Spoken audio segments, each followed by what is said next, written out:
Hello, this is Storybooks channel. New videos are posted every day. Subscribe and click the bell.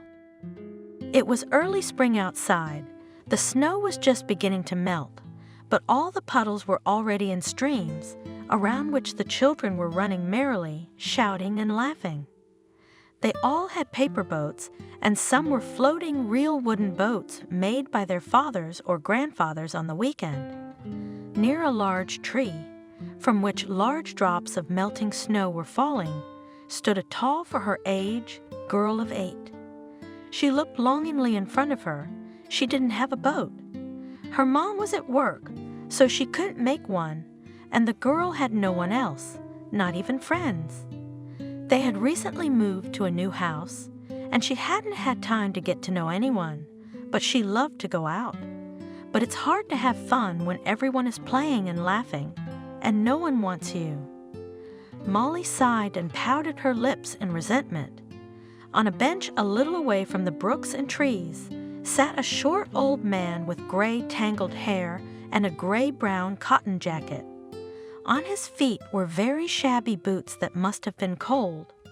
He looked at the children with a smile, then shifted his gaze to the girl and lowered his head sadly. After a few seconds, some idea came to the old man's mind. He jumped up from the bench and rushed somewhere towards the house. He knocked on the door, and a stout, tall woman with a ladle in her hands came out onto the porch. She asked the old man something menacingly, but when he explained what he wanted, she shook her head and went into the house. After a few seconds, she returned with a piece of paper. The old man nodded gratefully and returned to his bench. He began to roll the paper into the shape of a ship. He was doing it very strangely, in a special way, and even managed to attract the girl's attention. It should be recognized that this old man was one of those who, with his kindness and charm, could attract people to his side. He was helped by everyone to whom he turned for help, whether he managed to relieve them, or he could choose such people who would not refuse help. No one knew, but everyone helped, and he never refused if he was asked for anything. Christina, who lived in a house on the edge of the street, was an old and infirm old woman. She was so weak that sometimes she couldn't carry heavy bags home, but Gary, the old man, was always there to help. Christina often brought cutlets or soup to his semblance of a house in an abandoned school building. Molly watched the old man with interest as he rolled up the ship. When he finally finished, he smiled kindly at the girl and beckoned her over to him. Molly's mom was always telling her not to approach strangers because they could hurt her or take her away from her mom, and Molly had always obeyed her mother's instructions, but not now. The old man's good-natured smile, curiosity, and desire to play with everyone made her head for the bench. The old man silently handed the girl a small snow-white ship made of thick paper, almost cardboard. It was unusual, not like the others, big with sails and a mast. Molly did not know that such a thing could be made from an ordinary piece of paper.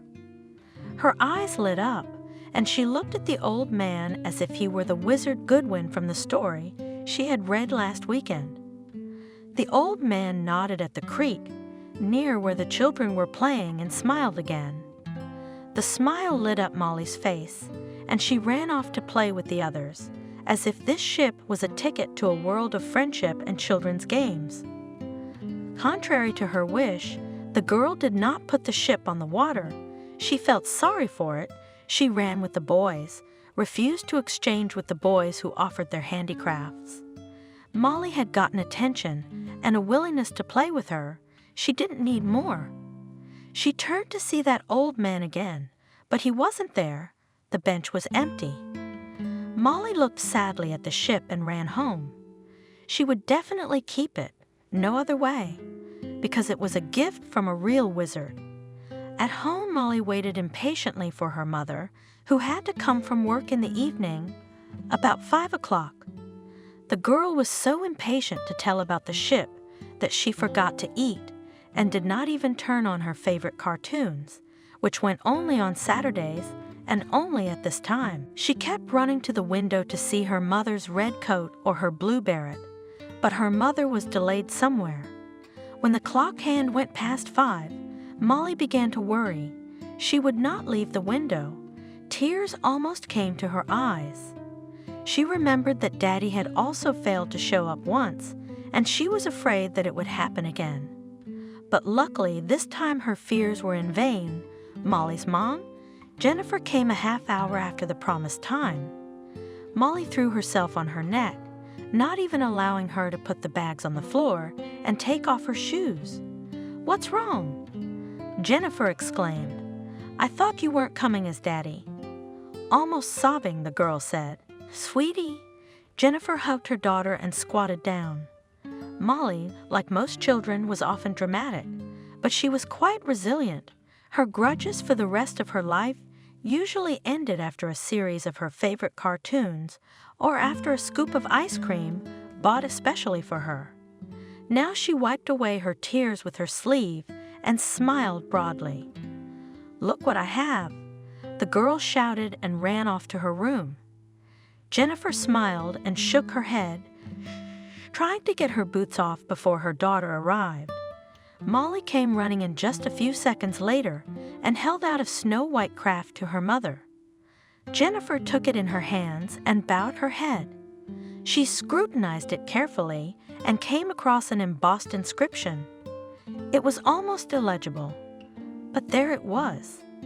The woman awed and backed away, not knowing what to say. "Honey, where did you get it?" Molly shrugged her shoulders. "The old man on the bench, he made it for me." "What did he look like?" Molly wondered. She wasn't good at describing people, so she could only name clothes. Jennifer handed her daughter the grocery bags and asked her to sort through them, and went to her room. She sat down tiredly on her bed and sighed. She couldn't believe her eyes and still thought she had imagined it. Jennifer reached into her locker and pulled out an old shoebox from there. She carefully removed the lid with trembling fingers and exhaled noisily. She hadn't had to open the cherished box in years. It was filled with junk, as anyone who opened a shoebox would say. But for Jennifer, it was the only thing that bound her to her quiet parents. Or rather, so she thought. Jennifer's mom, Susan, was indeed dead, having died of cancer when the girl was 13. Her father, on the other hand, had gone missing 3 years earlier. At 13, Jennifer was left alone, the benefit of being raised by an aunt, Jenna's father's sister. She was younger than her brother, unmarried, and belonged to the type of people who believe that nothing could be better than freedom. So she never restricted her niece in anything.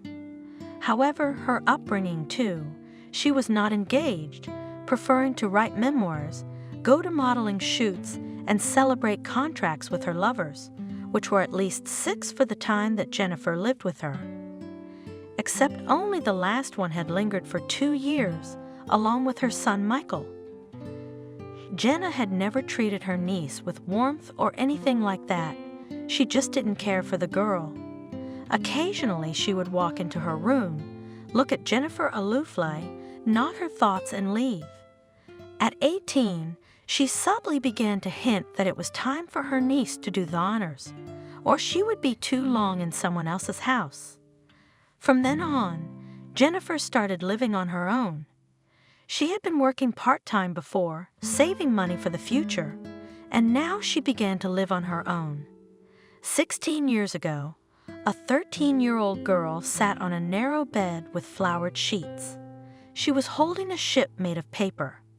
It had masts and sails and did not look at all like the ones children played with on the street. She looked sadly at the ship, her hand trembling. "What are you doing with this toy? You are not 5 years old."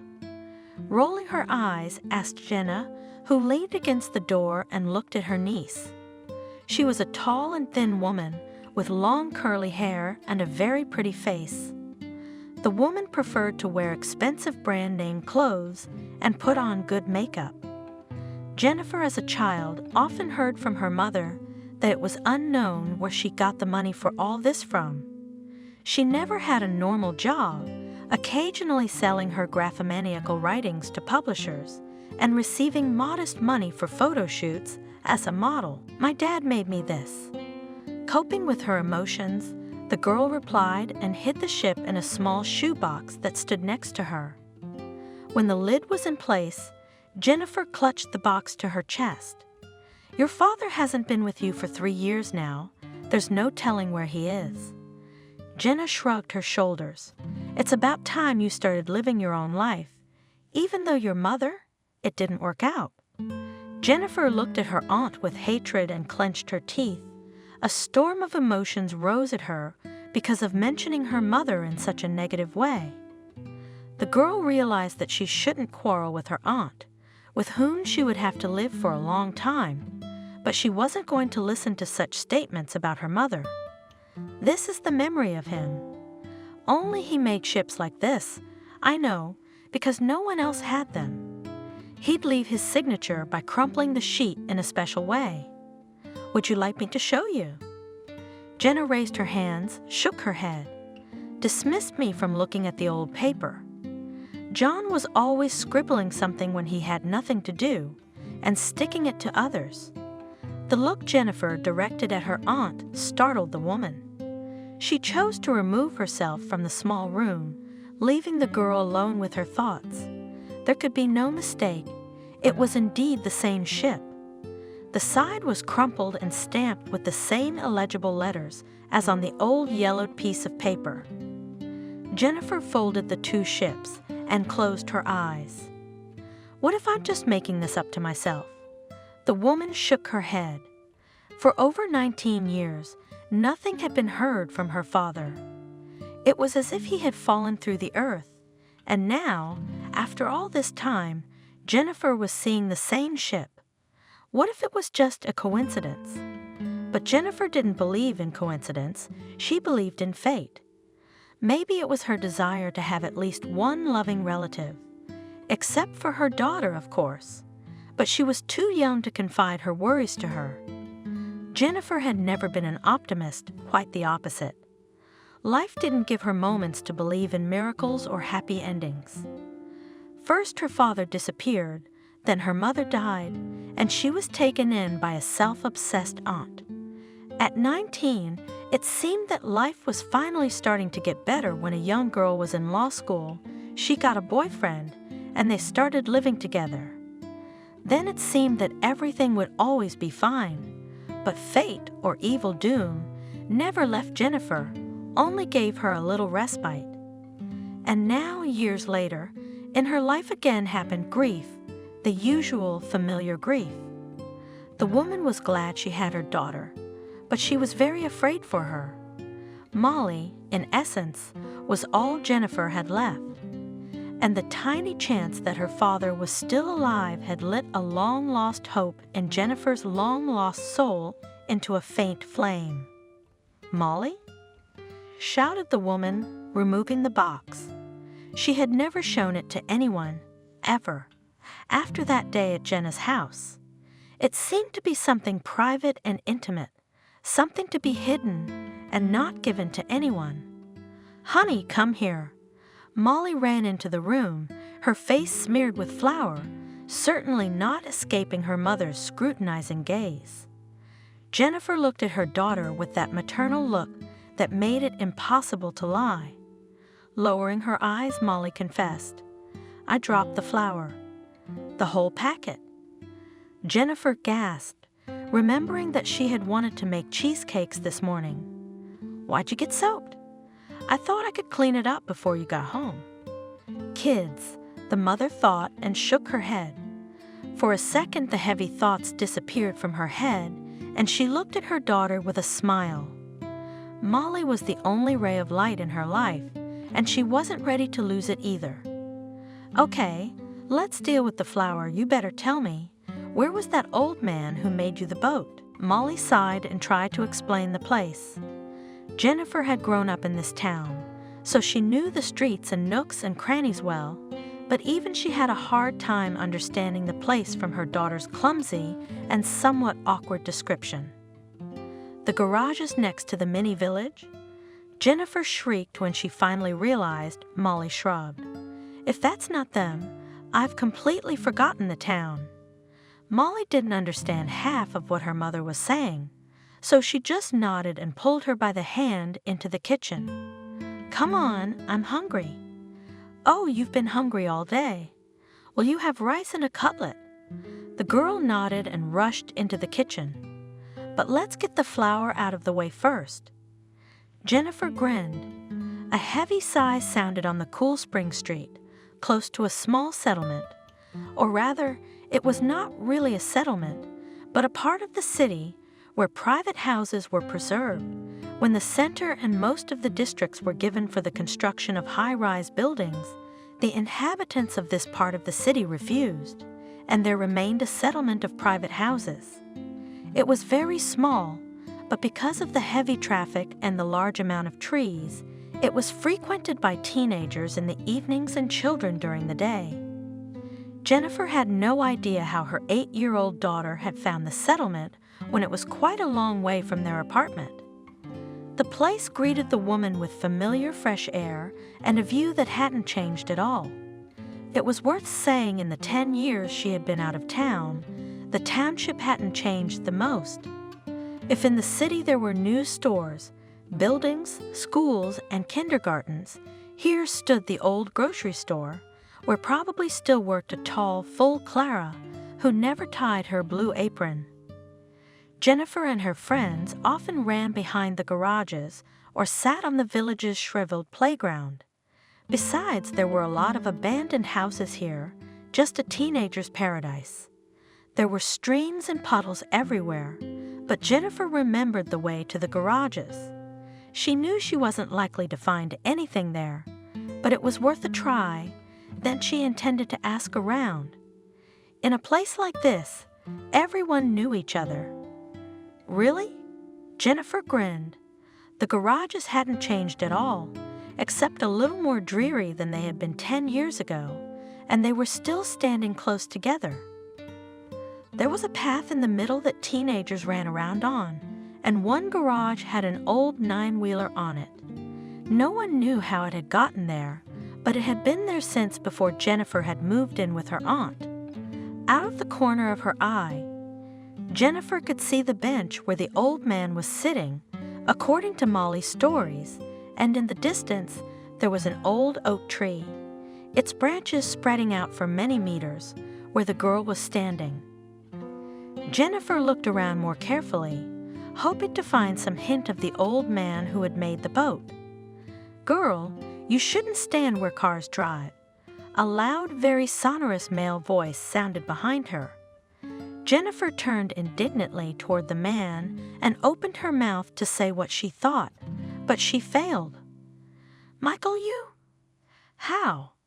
Standing in front of the woman was her longtime and not the most pleasant acquaintance. He could be categorized as the type of memory you don't really want to remember. Tall, blonde, and very pompous. Oh gods, how much Jennifer wanted him gone like her father had once been, without a trace. It had been her ultimate dream at 16.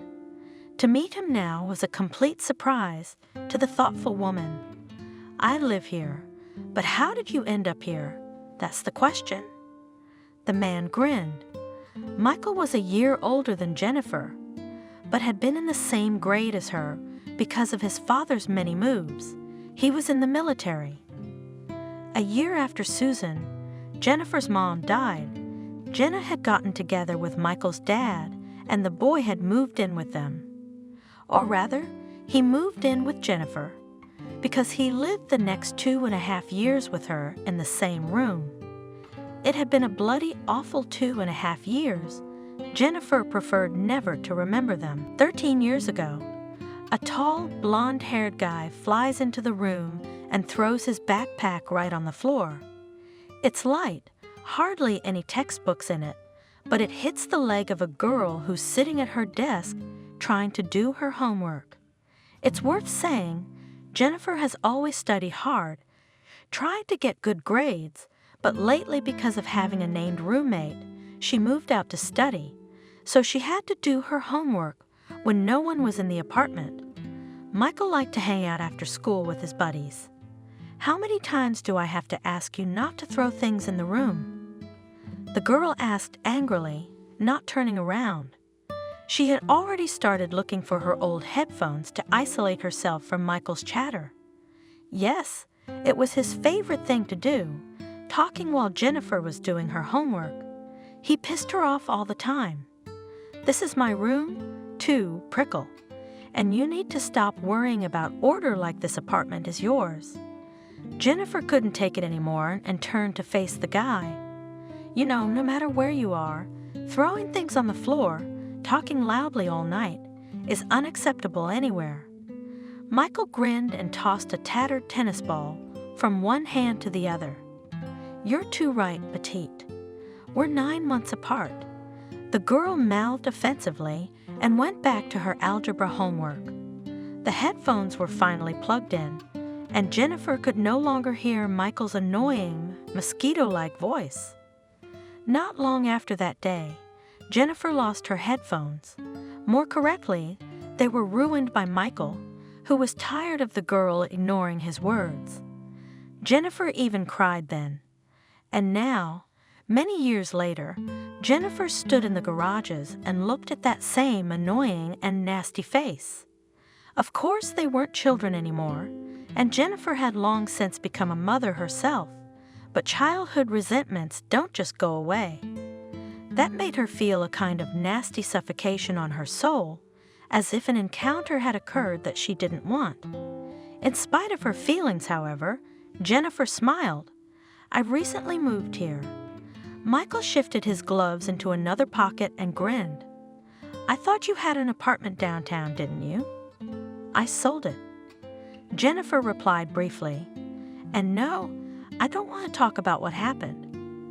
The man grinned, the familiar dimples appearing on his face. He was standing quite far away, but even from that distance Jennifer could see the familiar light in his eyes. "Do you want to come in?" "I don't live far from here." Michael asked, "Or do you have something to do?" "Next time I will, but now I have 44 minutes left before my shift starts, and I have to find the homeless man the 8-year-old kid described." Michael's eyes widened as he looked at the woman in surprise and grinned again. He didn't seem to understand anything, but he was insanely curious. Who was the homeless guy? Jennifer didn't know if she should answer Michael, because she never liked him and only did nasty things to him, but she judiciously described the situation briefly. She was moved to this act by the realization that without the help of a local, to find the old man will be very difficult. Besides, Michael, like her, was an adult. It's foolish to lose a chance to find a possible father because of childhood resentments. "So you're looking for the man who made your daughter's boat?" "I won't ask why, but I can't help you yet. I just bought a garage here, so I don't know anything or anybody. But I'll be sure to ask around and see if anyone knows anything." Jennifer nodded gratefully. She hadn't expected to be so lucky. It was the first time fate had taken pity on her, it seemed. Considering it was Michael, though. "Give me the number?" said Michael, and Jennifer looked at him uncomprehendingly. "I'll call you if I can find it, or do you want me to pigeonhole you?" "No," said a hurt Jennifer. There he was, the real Michael, sarcastic and sarcastic. Too bad. The man smiled wryly. "In that case, I would have had to get your address." Jennifer held back the urge to reply and handed Michael a business card. He took it and whistled. "Juvenile Inspector, Senior Lieutenant Jones Jennifer." "Not bad. I never thought you'd be on the police force. I was a specialist in another field, and they only took me here to educate kids. I never thought I'd be doing that. I didn't see myself as a school teacher either." The man laughed and punched the number into his phone. Jennifer opened her eyes wide and gasped. What? No way? You were dumb as a cork. How could you be? Michael rolled his eyes and shook his head. It's been 13 years and you're still as cocky and self-important as ever. Who's to say? Okay, well, if you hear anything, give me a call. Jennifer said hurriedly and left. She didn't say goodbye or anything. The thoughts and feelings of her childhood came flooding back. Yes, someone will probably say that it is strange. They are almost 30 years old. What childhood resentments? But for Jennifer, immersed in her own problems, after the death of her mother and the disappearance of her father, it was the last straw. A spitting aunt, a strange man in the apartment, and him, the man who occupied the girl's room and made her worry almost every day. Because of him, she almost lost her gold medal and had a fight with her aunt, so much so that she threatened to get rid of her niece. It wasn't just a childish grudge, it was something you can't forget. Baby, stay with Aunt Nancy. She'll look after you. Jennifer whispered softly in her daughter's ear. But where are you going so late? Jennifer sighed. She couldn't tell her daughter the truth while it was still early. To work. I got called into work. Molly nodded and hugged her mother. Nancy, I'll pick her up in the morning then so I don't wake you up if anything happens, okay? The tall, thin woman, Jennifer's neighbor, nodded. It wasn't the first time she had stayed with a girl whose mother worked all the time. Raising a child alone, there are a lot of downsides. Jennifer left Nancy's apartment and went about her business. She got into the old car that once belonged to her husband and drove off. At 12:30 at night, the phone rang. On the other side was the slightly agitated voice of a man asking for an urgent call to the abandoned school building. It was Michael. Oh gods! How Jennifer was angry. She just didn't understand what he wanted from her at almost midnight, but he was asking to come urgently, so she sent her daughter to a neighbor's house and went to the school building herself. She'd have to remember where it was. Night roads were a nightmare for the woman. She hated going anywhere in the dark. The fear that still lingered constantly plagued her, but the strange, joking messages that came from Michael kept Jennifer going. She just wanted to remember a couple of skills from her self-defense classes and smash his smug nose in for upsetting her daughter and making Jennifer herself drive off halfway through the night, unknowingly to wherever. How angry she was, but there was nothing she could do but clutch the steering wheel with all her might and rid the dumb jokes and the messages from Michael out of the corner of her eye. Jennifer wouldn't be surprised if she arrived at the school building and he was waiting for her with a smile on his face and said he was just bored. The car had to be parked far away from her destination, simply for the reason that the woman didn't know what kind of soil was there. Considering it was spring, there could be both snow and knee-deep water, and that was a best-case scenario. Jennifer climbed out of the car and turned on her flashlight, a good thing she had known to grab one before she left. Trying to remember the way to the abandoned school, she trudged through the mud and snow. Good thing she'd worn shoes that wouldn't get wet. Despite her excellent grades, Jennifer always liked to have fun with her friends. She never lagged behind her girlfriends in relationships, also ran behind the garages, and came home after midnight, drunk. True, it was once or twice. No more. The aunt was to blame. While the other girls sprayed a ton of perfume on themselves and chewed a whole pack of mint gum to cover up the smell of cigarettes and booze, Jennifer had no reason to do that. Jenna didn't care about her. She was immersed in herself and her memoirs. Jennifer wanted to listen to moralizing like the rest of them, wanted to hide the smell and try to get out of the house after midnight, but she couldn't. Jenna herself sometimes asked her why Jennifer didn't drink, invited the Beaumont to her parties, and sometimes suggested her acquaintances as suitors. Because of this, Jennifer would often leave the house or sit with her headphones on. At that time, she and her friends would raid every abandoned house in the neighborhood. Of course, the huge school building didn't go unnoticed. Jennifer's memory did not fail her, and she recognized the exact location of the school. It was a huge, sometimes crumbling building, where once they wanted to make a factory, then a sewing shop, and then they gave up. 10 years ago, the building had been a wreck, and now it seemed to be hanging on by a thread. Jennifer sighed and walked inside. She still couldn't figure out what Michael was doing in this place and why he wanted Jennifer. Once inside, the woman heard the annoying creaking sound the wooden floor made. It was like a sieve, so badly gnawed by mice. There was trash, cigarette butts, and bottles lying everywhere. Jennifer pulled out her cell phone and asked Michael where he was. In response, from somewhere overhead, Michael dedicated the phone. "Tell me why you pulled me out of bed in. Michael? Michael?"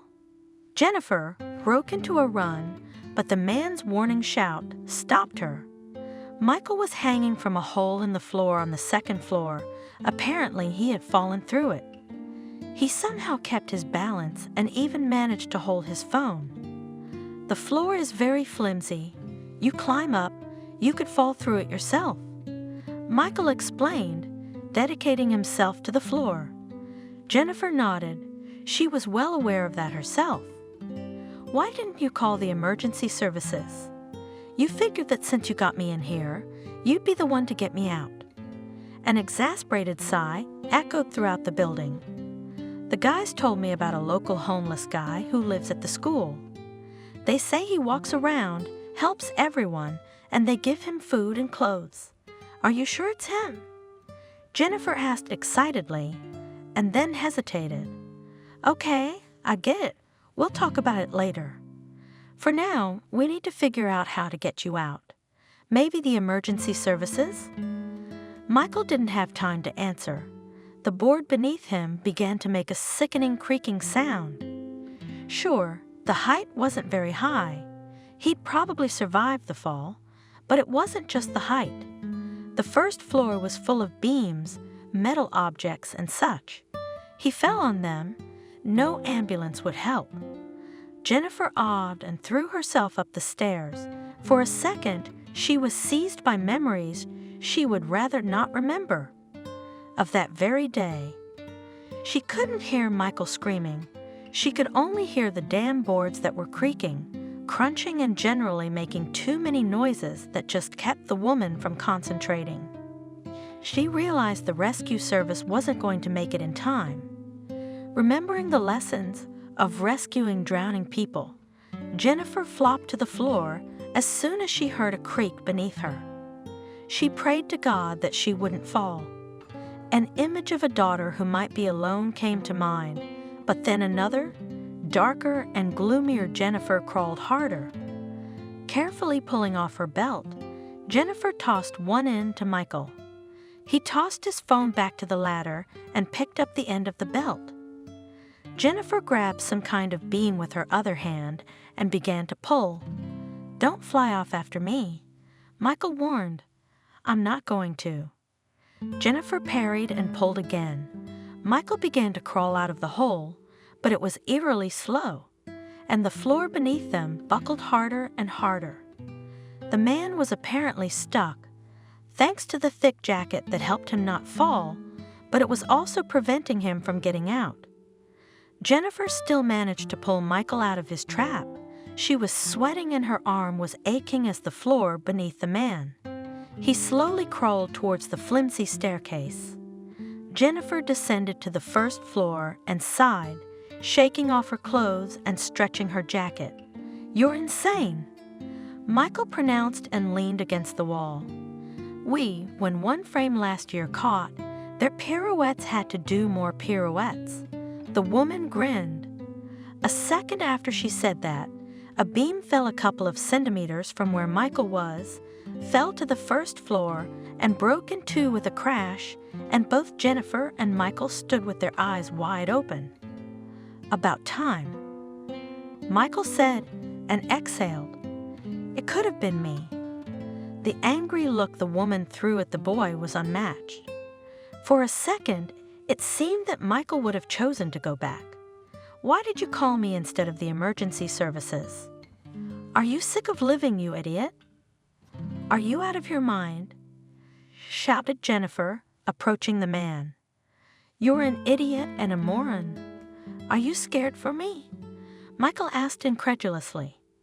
Jennifer was half silent and leaned against the icy stone wall, tears coming to her eyes. But she held back as she always did. "I'm losing everyone," she answered hoarsely, "and lately it seems like it's my curse. I've lost my mother, my father, my husband. I buried my mother not in front of my children as a grown woman, but when I was 13. I didn't understand what had happened or how it was possible. My father had left my life even earlier, starting a series of these events. I was 10. I didn't even have time to memorize what he looked like. If it wasn't for pictures, I wouldn't have known. And I buried my husband, being not a gray-haired old lady and with hands trembling from old age, but with a child in my arms, with a 7-year-old girl who to this day does not understand why Daddy left her. And Daddy, at the last second of his life, called me, not the emergency services, not the ambulance, but me." A single traitorous tear rolled out of Jennifer's eye, but she brushed it away so quickly that Michael didn't notice.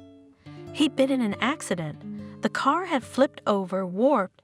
It was impossible to get out from inside. He realized this, so he called me and apologized for everything. I was at work and I was interviewing a witness. I was angry that he interrupted me. Then I got a voicemail from him and I wanted to open it, but I got a call from the ambulance. He was driving in the dark late at night and he sent a video of him saying goodbye to his daughter. Jennifer covered her face with her hands and breathed heavily. She couldn't understand why she was saying all this, especially since Michael, truth be told, didn't really care who to tell anymore. In the 8 months that Mason had been gone, Jennifer had never, ever told anyone about her pain. "That's why I was scared for you, because I won't suffer another death, much less one caused by me." Michael put his hand on Jennifer's shoulder. "I'm sorry, I really am. It was stupid, coming here alone, calling you and..." Jennifer raised her eyes to the man and shook her head. "I'm just glad you're alive. I'm glad everything turned out okay." "Wait." Jennifer's discerning gaze noticed movement in the darkness. It was as if someone was standing there listening. The woman snatched the flashlight from Michael's hands and pointed it into the darkness. A short man with a beard and mustache, wearing an old hat, a fleece jacket, and old boots was looking at her. Jennifer recognized him, just as Molly had described him. Dad? About her father, Jennifer didn't remember much. He was short, shorter than Susan, and even shorter than Jenna. Dad had a tattoo on his forearm and a large scar behind his ear.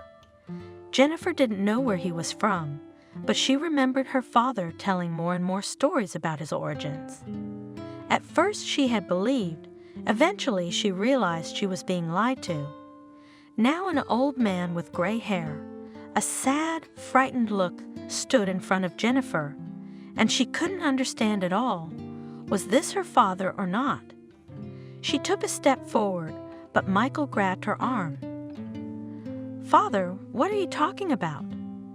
Jennifer waved the man away and walked toward the old man with slow and cautious steps. She was afraid of scaring him. "Good evening. My name is Jennifer. And you are?" The old man smiled, revealing yellow teeth. "They call me Gary. Your father's name was John, wasn't it?" Michael asked with his usual sneer. Jennifer rolled her eyes and chose not to answer. "Don't you recognize me?" "I realize it's been 19 years, but 19?" the old man asked. "So I only remember those years. I didn't count, of course, but about 20 years ago, I woke up in another city in the snow. I didn't remember anything." Gary lowered his head and began to speak hoarsely, as if remembering something he disliked very much. Jennifer listened intently, trying to look at the unfamiliar features of his face. "I lived there for a few years, and then I came to this wonderful town by chance. The people here are very kind, not unlike the people in the place where I woke up. They feed me, sing to me, even give me clothes, and it's not a bad place to live. It's chilly in winter, of course, but I've gotten used to it." Shocked at the face and total incomprehension, Jennifer looked at the old man in front of her. She listened to him and she was getting scared. It was as if what he was telling her had happened to her personally. It was so horrible that she took a few slow steps back and leaned against the wall again. Michael touched her shoulder again and nodded, letting her know he was close by. "So you don't remember anything that happened before you woke up in that town?" asked Michael, giving Jennifer time to take a breath.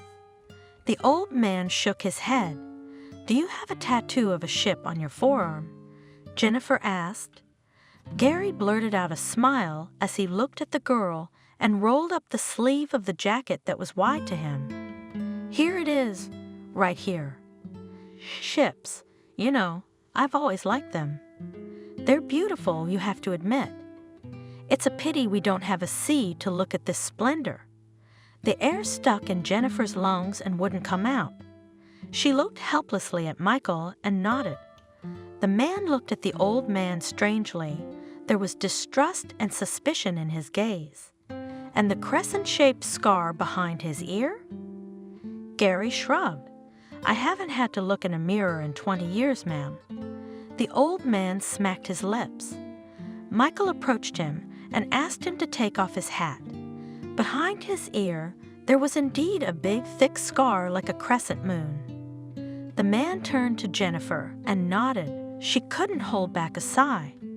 Her knees shook so hard it felt like the ground was about to go out from under her feet, and her hands couldn't grasp the phone in her pocket. Someone had texted, however. It didn't care at all right now.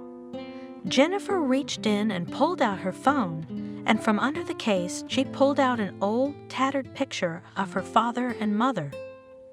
They were smiling happily together and looking at the camera. Carefully, Jennifer held out the photo to Michael, who showed it to the old man, dedicating it with a flashlight. "Do you recognize it?" Gary, as usual, shrugged his shoulders. "Not the man, but the woman, she's beautiful. I think I've even dreamed about her sometimes. Yeah, that's her. I couldn't figure out where I'd seen her, but she comes to me often, talking heresy. No wonder. The cult makes you dream." This is a picture of my parents, Susan and John. 19 years ago, my father went missing. He was short with a tattoo of a ship on his forearm and a scar behind his ear. He made paper ships and gave them away like you gave my daughter's ship. The old man listened to Jennifer in silence, not daring to speak a word against it. On his wrinkled and overgrown face, there was a storm of emotions, from fright to hope. It seemed that he was about to cry. "Do you think I am your father, ma'am?" "Yes," Jennifer answered clearly. "Why didn't you say you were looking for your father?" Michael hissed almost in Jennifer's face. They had talked Gary, or John, into having Michael over to their house for the night and then going to the hospital the next day. Admittedly, it wasn't an option that Michael liked very much, his apartment having been turned into a bed and breakfast. "I wasn't sure." Jennifer shrugged and walked over to the sink to pour water. "I couldn't tell you that maybe my dad was a homeless guy who gave the kids paper boats. I thought I was crazy, and besides, you're not the one to tell. Is it okay to bring him to my house?" First of all, you suggested it. Second of all, it's not okay to bring him to my house. Molly would come over in the morning and find a homeless guy smelling like garbage on the couch. Michael nodded. Okay, Jennifer, I get. I have a former neurologist who works at Central Hospital. I'll call in the morning and see what can be done. Yeah, well, you call me. I'll try to get there early. There was a loud sigh. Michael rolled his eyes expressively. Where are you going at 2:00 in the morning? Stay. I've got a great bed and a folding chair. You don't have the girl alone, do you? Jennifer nodded her head. She was very tired and did not even try to refuse Michael's offer. In the few hours she had spent in the place, the hatred and bad memories had faded away somewhere. Maybe it was due to fatigue, or maybe Jennifer finally realized that they were no longer children. Despite the tiredness and even detachment, neither Jennifer nor Michael wanted to sleep. The man made the bed and laid out the couch. At first, he tried to walk quietly around his own apartment, but then he realized that Gary was very difficult to wake. It wasn't that surprising, though. He slept in an abandoned building next door to alcoholics. They hardly behaved quietly at night. Jennifer made tea for two. The man came in and plopped tiredly on a bar stool. So what? Why that Dr. the X? Jennifer smiled and sipped her green tea. It should be made clear that Jennifer liked to get off topic with herself. She hated being the center of attention, the reason being that she was afraid. Being always in her aunt's house, more of an appendix to the apartment than a member of it, Jennifer transferred this behavior to the rest of her life. She had almost no friends.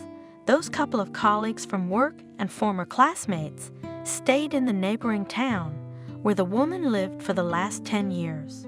She didn't make any acquaintances in the new city, and admittedly, she didn't want to.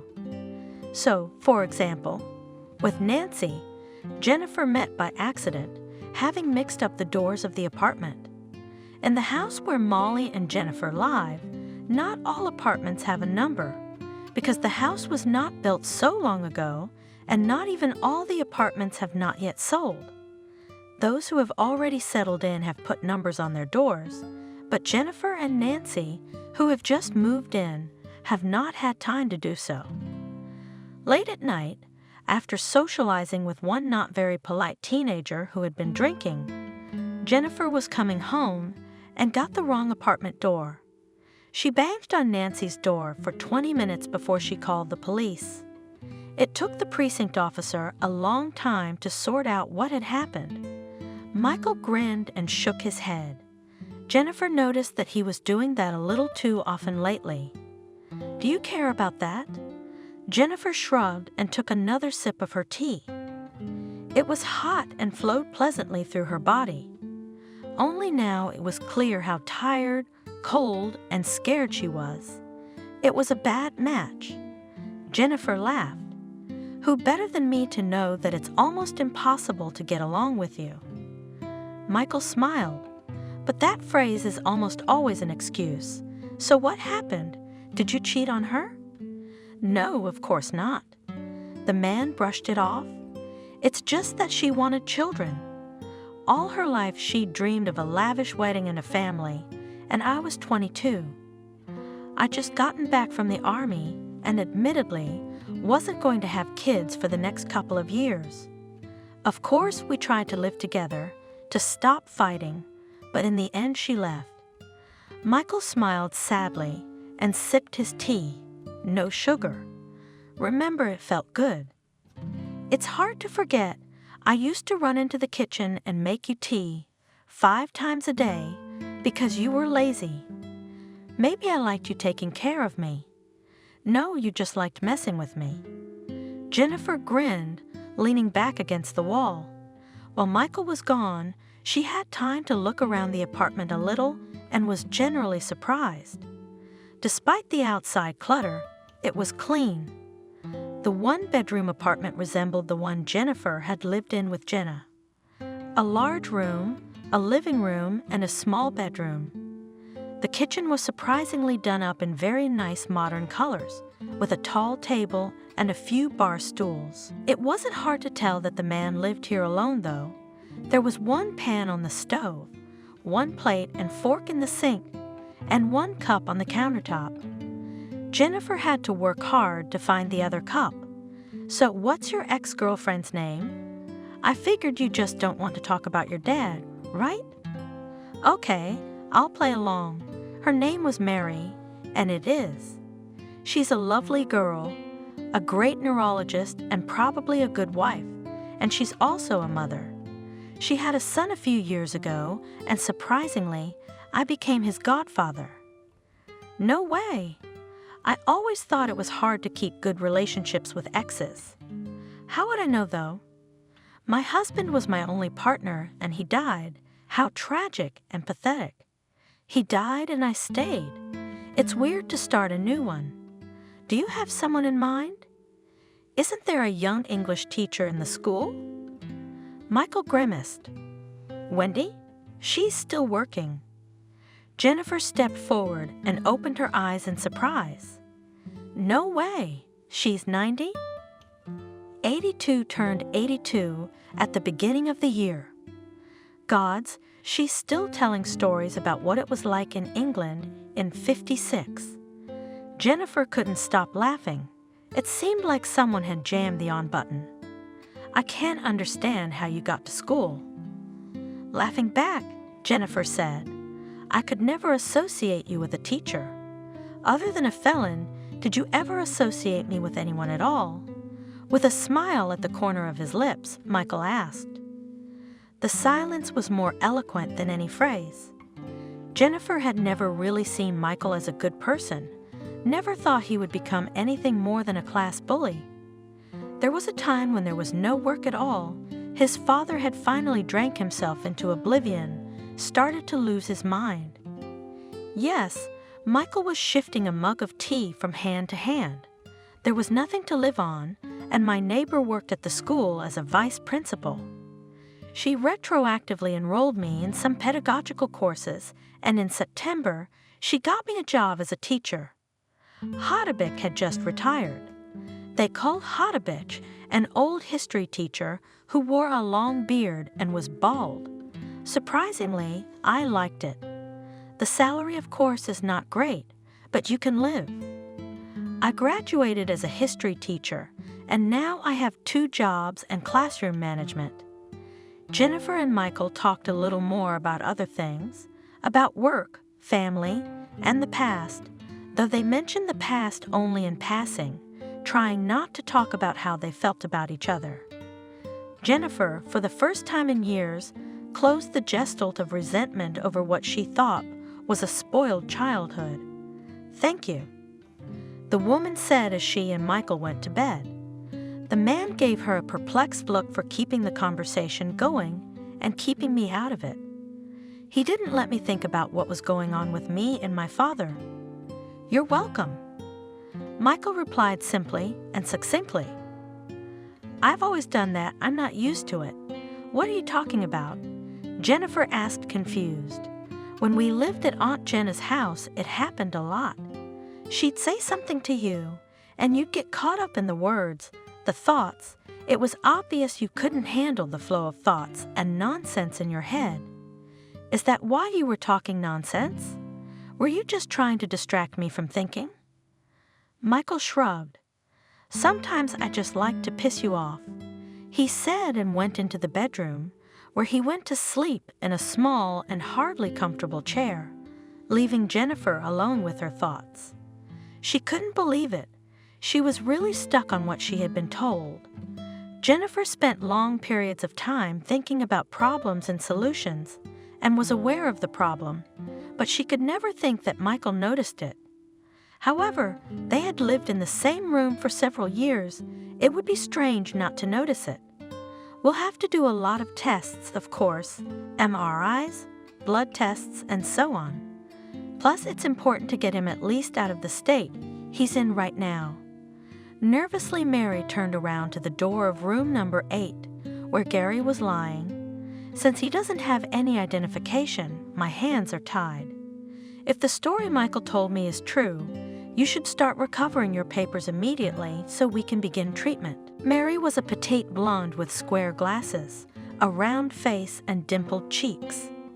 She smiled at everyone and was polite, also very excited about Michael's arrival. She seemed to really care for him. Only Jennifer couldn't tell in what way she cared for him. "Thank you, Mary. But if he hasn't had memories for 20 years, can they come back?" Mary put her head down into the clipboard. 20 years is a long time, very long. Usually patients recover quickly with care, but your father has signs of frostbite, signs of beatings. He also drank and probably smoked, and he ate leftovers, which obviously didn't improve the situation. Also, for memories to come back, you need familiar surroundings, familiar people, and he was living in an abandoned school, and hardly anyone was trying to help him. I can't say for sure, but the chances are slim to none. We'll do what we can, but I can't promise anything, especially not until he has an ID. Jennifer covered her face with her hand and shook her head. She didn't know what to do or how to be. The situation was getting worse and worse by the second. "Thank you, Mary." Michael smiled and walked away with Mary. When he returned, Jennifer looked sadly at the room where her father was lying. The orderlies had shaved him and cleaned him up. Jennifer had brought new clothes. Now the woman was sure that this old man, her father, was short with blue eyes, a scar, and a tattoo. She had found him, except he didn't remember anything, and it was awful. "Jennifer, I've been thinking about the files. We can't recover them yet," Jennifer said with a heavy heart. Her words were soaked with grief and heaviness. Dad had a business, an apartment, money, and he'd disappeared too suddenly, and he was in a foreign city. Mom had said he was away on a business trip when he disappeared.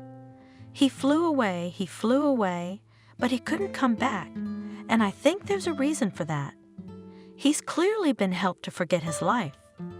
If we recover the documents and his status, those involved will probably be very unhappy. Michael nodded tiredly and leaned against the cold wall, adjusting the white robe draped over his shoulders. "It's been 20 years. Do you really think anyone still cares? I've been a police officer for 7 years, and I've seen so much brutality. People are sometimes willing to remember things that happened decades ago, and if it involves money, they never forget." "Yeah, I get it. Then you and I need to find out who's responsible for what happened as soon as possible. Otherwise, we won't be able to cure your father.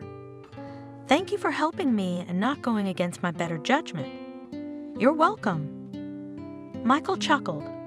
"I've never been against you." Immediately, memories of 12 years ago came to his mind. "What made you think you could yell at her? What makes you think she's to blame for your troubles?" shouted Michael in the face of Jenna, who stood nonchalantly with a glass of wine in the kitchen and slowly chewed expensive cheese. "She's already lived here longer than I thought she would, so she can't live on my money. It's hard work. She doesn't realize that." "Really? And what kind of labor do you do?" Michael asked snidely, squinting his eyes. "Do you type a sentence a day? Or maybe you sleep with another man? Why are you looking at me like that? I know about your lovers and that you're cheating on my father. So go and tell him," whispered Jenna. "You can't. Maybe because your daddy is an alcoholic and he's about to be fired from his job. Oh, and you won't even have a place to live. So don't cross me, puppy, you hear me?" Jenna smiled and waved her hand, and a large purple mug with some writing on it tumbled to the floor. "No," shouted Michael. "Oh, Michael, how could you break Jennifer's favorite mug?" the woman asked in a deliberately loud voice. Jennifer flew into the kitchen and saw the purple shards with the guy standing next to it. Michael sighed and gave Jenna a long look. These were his last days in this apartment, because soon this woman would kick him and his father out. He realized that, but even more he realized that he couldn't change his mind, otherwise he would be on the street. Michael was sitting at home when Jennifer called and asked him to come over. He was on sick leave, and when he heard about Jennifer's problems, he realized that he would have to take a mini vacation. Mary was happy to help open the sick leave. To summarize Michael, he is a very kind person. Yes, in high school and even in college, he never shone with excessive discipline and obedience. And what a sin to say, in the army too, more than once he was caught in the boorishness of his superiors. However, with time, it passed, and he began to take everything easier. He never refused to help anyone, but at the same time he was not particularly appreciated in the teaching staff. He often ridiculed other teachers, taking the side of the students, realizing perfectly well that he had once been the same. Of course, no one could fire him. He did not violate any rules, but good relations could not be built. The once popular boy has turned into a man who rarely leaves the house. Most of his friends left for other cities, and those who remained have families. Michael rarely went on vacation, devoting most of his time to work. Jennifer became a ray of light in his boring and ordinary life. He even enjoyed going to abandoned houses and trying to find Jennifer's father. Michael got in his car and drove to the address. He didn't know what Jennifer had in mind there, but he didn't care. Talking to her gave him pleasure. He was no longer thinking about how to make it through the weekend. His head was filled with other thoughts. The door to the apartment was open. "Michael, you?" "Come in," shouted a female voice from the far room. The man made his way there and saw a large desk piled with folders, next to which stood a laptop covered in pictures. "What kind of archive summary is this?" Michael grinned and threw his backpack on the couch. "I asked a friend from the police to send me all the documents from my father's missing persons case." "How did he get them so fast?" "Wait, you drove to another city overnight to get them. Jennifer, have you lost your mind? What about the daughter?" "She was with Nancy." Jennifer waved it off and walked over to the stack of files. "Let's see everything. You're crazy, don't you think?" Michael asked, approaching the table. "I need to find the culprit, or my father won't be able to go back to normal." "Yeah. Let's just hurry up, shall we? You can take care of the laptop. There's a file with all of Dad's biography, his phone calls, possessions, and everything. An acquaintance did it." "An acquaintance?" I'm getting scared. We worked with him before he moved away. He's got access to the database, so he's been a big help. Come on, the sooner we start, the sooner we're done. By the way, Molly's gonna be here soon. I gotta figure out what to tell her. A few hours later, the front door slammed and Molly came running into the room. She was happy and cheerful, obviously wanting to tell her mother something. But when she saw the strange man, she was embarrassed. "Hello," she said quietly. Michael smiled and waved. Jennifer took her daughter to the kitchen. She was not there for a long time, so the man decided not to waste time. He continued to leaf through the files. His gaze stopped on the largest file marked by the author of the list. The man opened it and began to read slowly and thoughtfully. With each line, he was surprised more and more. When he finished, he leaned back in his chair and sighed. Jennifer came back in and quietly closed the door. She was really tired. She had already gone to bed. Good thing tomorrow was a day off. No homework to do. Where was she up late? At a friend's. Did you find something? What do you know about your father's business? Jennifer shrugged. I was 10. I wasn't really interested in it then. And when I was, there was no one to ask. Did you know why you and your mother didn't get the business? Yeah, they weren't married, so my mom's last name is Clark, and we didn't get my grandmother's 4-bedroom apartment. Not for that reason, there's another. Listen carefully. When opening your father's firm, there was a condition that the shares cannot be inherited in the family line. That is, when one of the partners dies or his withdrawal from the company, all shares go to the remaining partners of the firm. Is this legal? Yes, but it's rare. I suspect your father didn't think much of family when he started the firm. He and Mom got together later. But that's not all. Do you know how many partners there were? Jennifer shook her head and climbed onto the couch with her feet up. 4. Your father, Wilson, Parker, and Smith. Do you know how many are left now? 1 Parker, you think? Wait. 3 years before your dad went missing, Wilson died, heart attack at 41. That early? That's weird and more than that. The thing is, in the will he left, your father inherited the stock. But it's possible, under the bylaws, he had no right to transfer the stock to outsiders, but he transferred it to a partner. And your father got a controlling interest and the ability to run the firm pretty much on his own. But why would Wilson do that? The boat my father made for Molly had a sign on it that's on my boat. Wilson James. I don't remember much about my father, but I do know that my father fell in love with the sea when he met a friend of his, and everything in the house connected to the sea was connected to that friend. I couldn't remember his name, but I think it was Wilson. So he left a will to his father. Perhaps he knew or felt something. But that's not all. 5 years after your father went missing, Smith died of an accident. 5 years, that's the time after which a person is declared dead. Jennifer said thoughtfully, and so passes by law the firm, the remaining partners. And Parker, to get the full package, gets rid of the second partner and remains the sole owner of the firm. The woman whispered, "So you think my father was eliminated to get the inheritance?" "Yes, I suspect that Parker and Smith conspired to get the 50% of the firm that your father had. How did this go unnoticed? Didn't it become suspicious to anyone?" Jennifer asked incomprehensively to herself, rather than to Michael. Money decides everything. You know who lives and who doesn't. The only thing that confuses me is the fact that your father is alive. Wilson and Smith are dead, and your father isn't. And that's easy. I think those who wanted to get rid of my father just hit him and threw him in some quarry. I don't know, but he survived, and luckily he lost his memory. It's scary to realize that. Michael confessed and prostrated himself.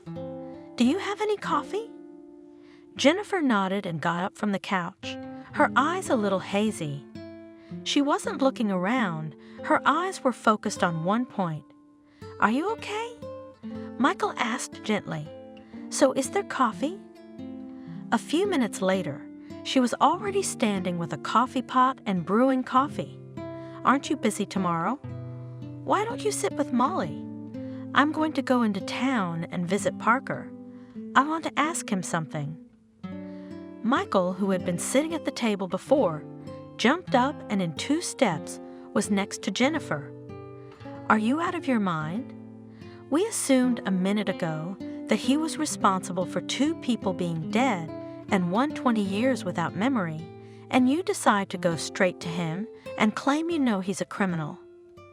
"Don't yell," Jennifer said tiredly, and lowered her gaze to Michael's hands that held her by the shoulders. She could feel his warmth and his strong grip. "Let me go, or the coffee will be on the floor in a few seconds." Slowly lowering her gaze to her hands, Michael shuffled all the way back. He did it unknowingly. "Are you worried?" Jennifer asked, not demanding an answer. "I've worked with personalities like that, so you don't have to worry about my safety."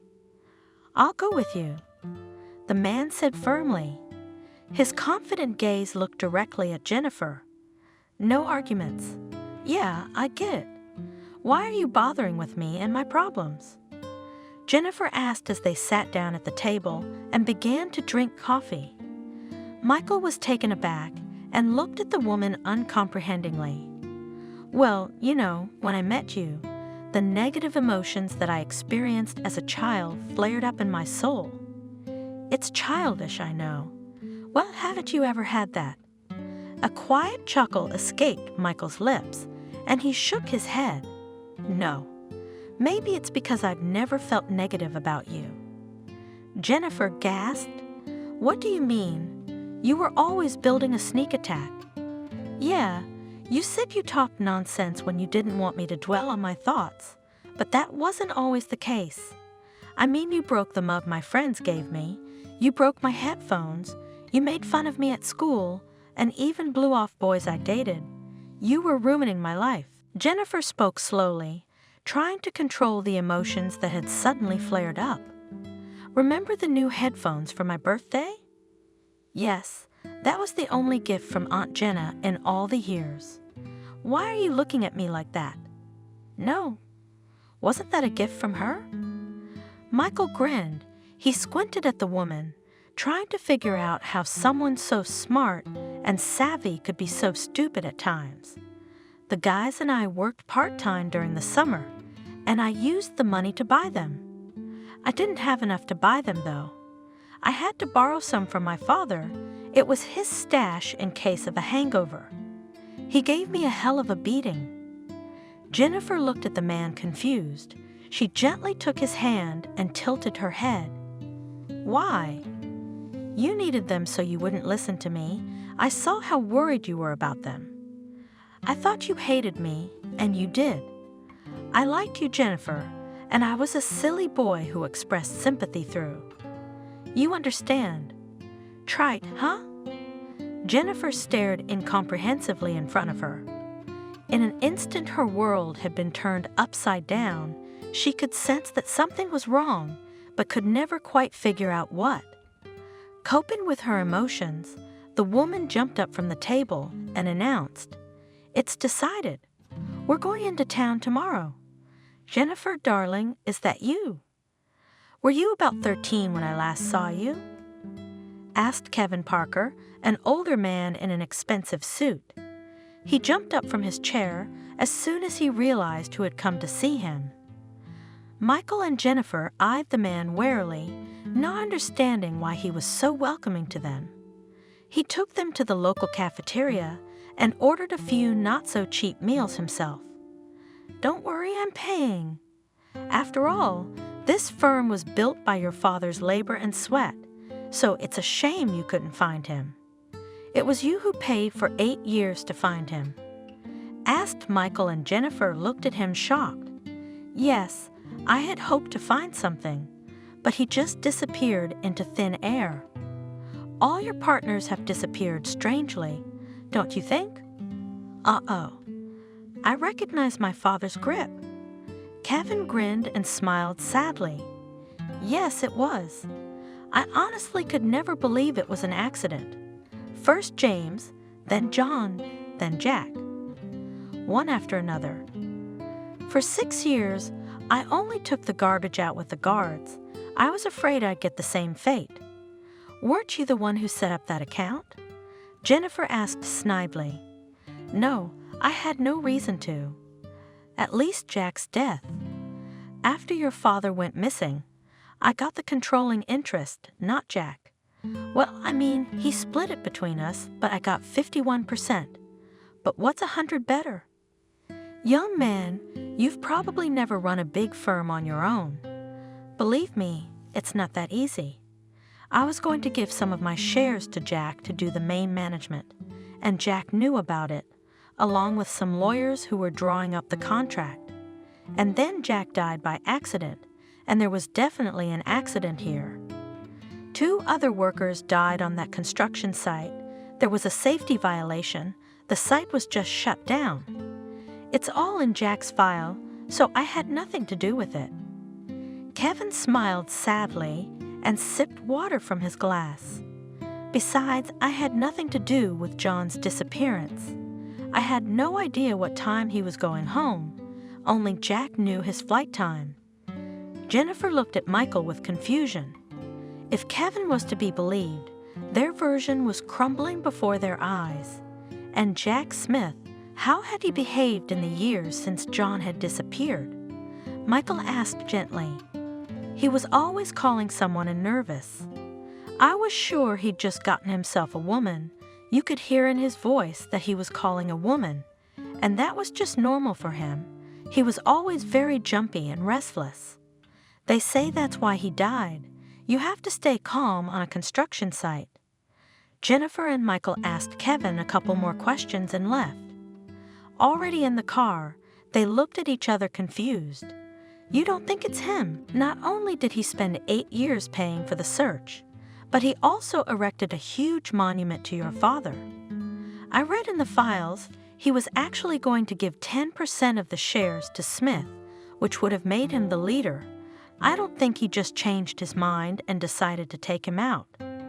And he couldn't have been involved in Wilson's death because he was in Israel for over 6 months for treatment, said Michael and looked up from his laptop. How do you know all this? I wrote to the very person you know on your behalf, and he sent me the information on Parker and Smith. Jennifer snatched the laptop out of Michael's hands and took a deep breath. Who gave you permission? You didn't think I'd let you go talk to an alleged criminal, did you? Jennifer turned away from Michael, muttering something quietly under her breath. But Michael could see the edge of a smile on the woman's face. I can't get over the fact that Smith was calling someone all the time. Who was it? 20 years ago, not everyone had a cell phone, and most people called from landlines, which means that somewhere could have saved the number of that lady. Unless, of course, there's still some of Smith's stuff somewhere. Michael concluded.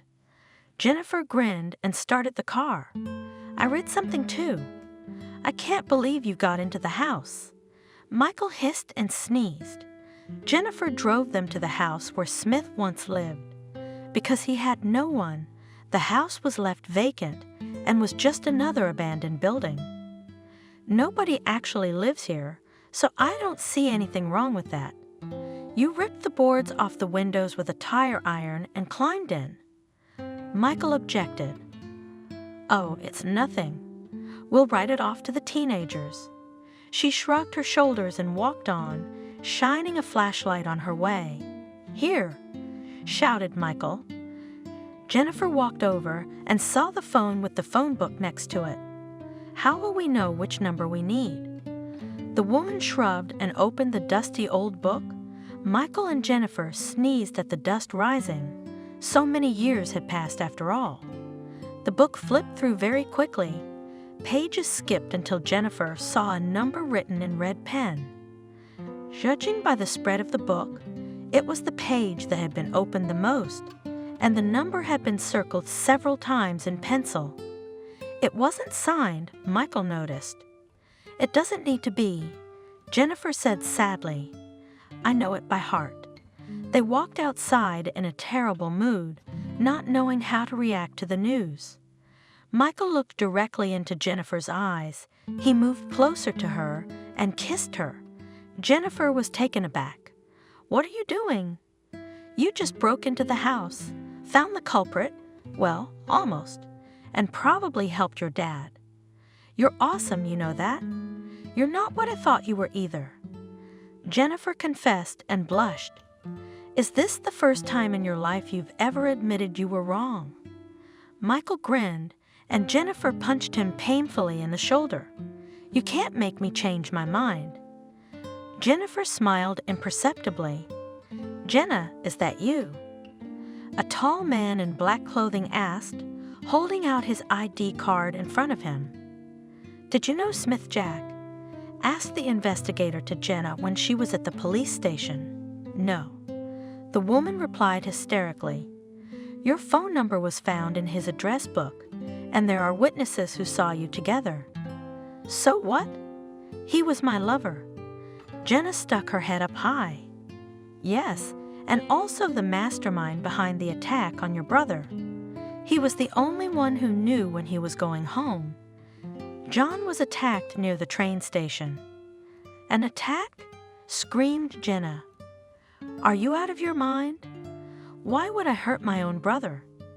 Your mother's 4-bedroom apartment. Clear and concise, the investigator replied. You were up to your neck in debt that year. You had a loan. Yes, and I suspect not only to banks were owed, and immediately after receiving the inheritance in 6 months, you put the apartment for sale, and it was very quickly bought, which suggests that the buyer was found early. You paid off the debt, got rid of your brother, whose not small bank account went to you and his daughter, but since she was small, her mother put her money aside. And after Susan died, you got the leftovers. That's where you got the money for the Beaumont parties, Jenna, isn't it? The investigator asked snidely. Your niece has provided all the evidence that will help me put you away for a long time, as well as solve a 20-year-old case. So you can look for a lawyer, Jenna. You will definitely need one. The investigator was an old friend of Jennifer's. She had heard the entire conversation, thanks to the recorded phone. They listened to the tapes along with Michael, the man holding Jennifer's hand. You win. He smiled. We did. Corrected Jennifer and squeezed Michael's hand harder. 3 years later, in front of the 3-story house, a large truck with a transportation sign stopped.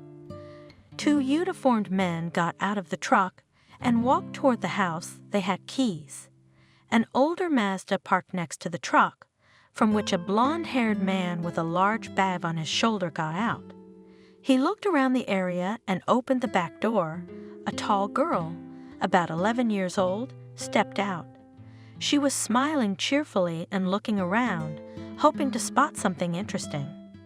She was holding a large paper boat.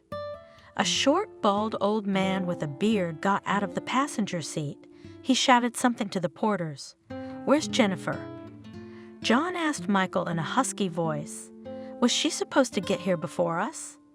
Michael shrugged and pulled out his cell phone to dial Jennifer's number. She's probably hanging out with the criminals again.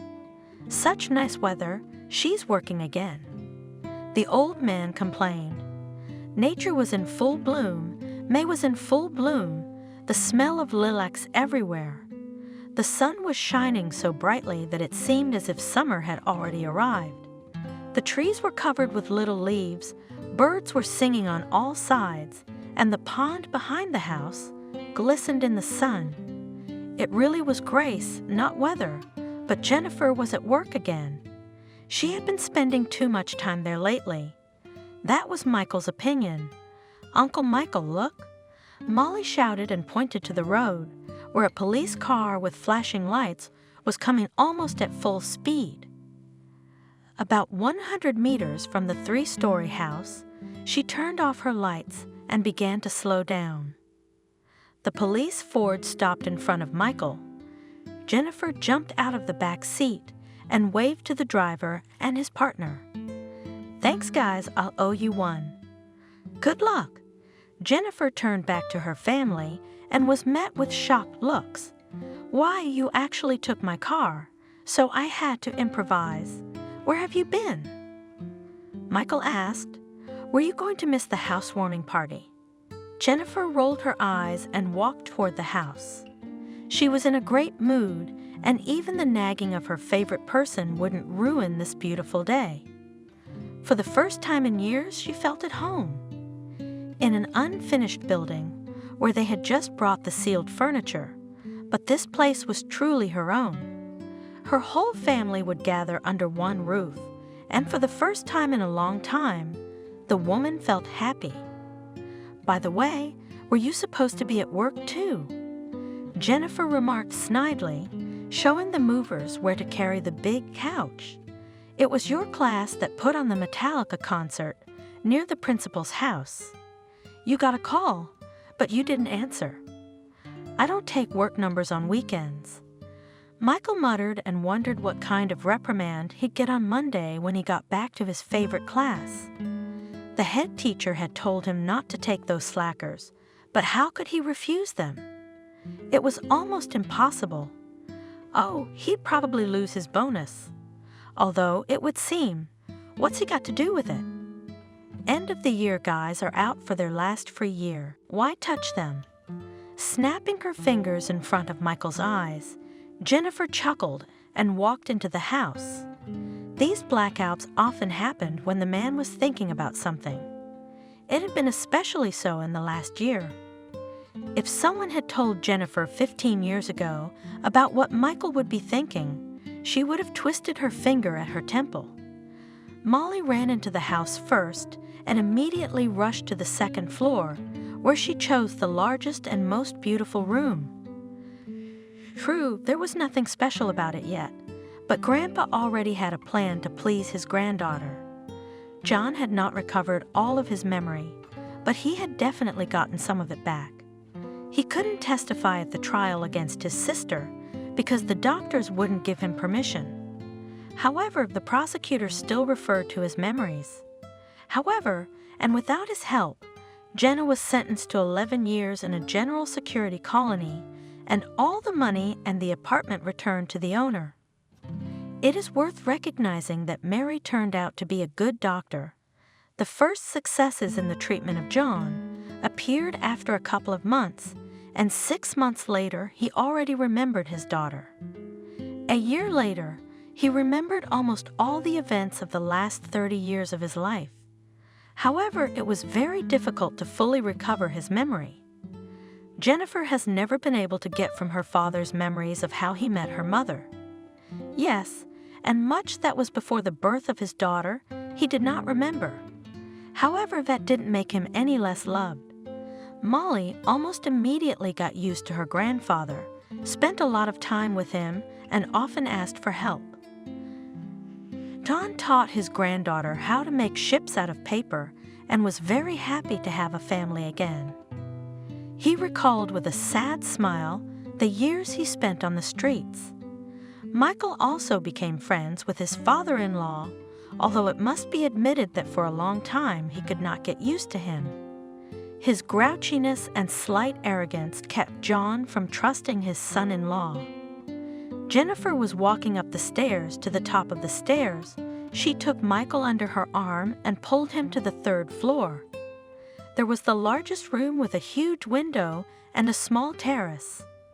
Jennifer and Michael had chosen this place for themselves together. The woman wanted to arrange on the terrace a corner of rest with flowers, and Michael dreamed of sitting there and reading books. However, their desires did not contradict each other. As soon as the hatch leading to the stairs slammed shut, Jennifer spun in place and started laughing loudly. Michael looked at her with a half smile. "Have you decided to go crazy?" "I guess you just know, I feel like this is the first white streak in my life, like there were none before, a lifetime-long black streak." Michael slowly walked over to Jennifer and hugged her. "May the white streak be as long as the black streak." Jennifer reached into her bag with her hand and pulled out a time-yellowed, framed ship from there. It was here, in this room, that the symbol of their happy life would hang.